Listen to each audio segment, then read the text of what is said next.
Nag-celebrate nga na naman tayo ng kaarawan at madadagdagan na naman ng edad.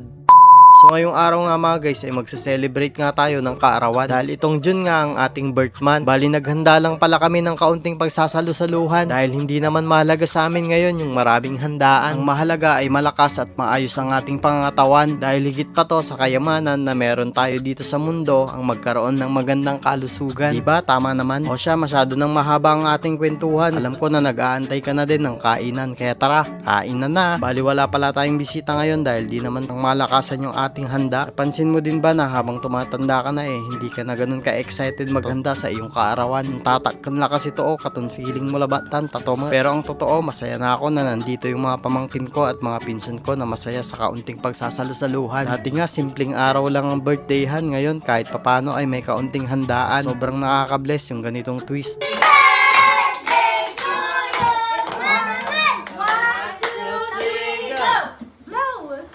Hello! O siya, paano ba yun mga guys? Hanggang dito na lang yung ating video. Maraming salamat sa panonood. Annyeong!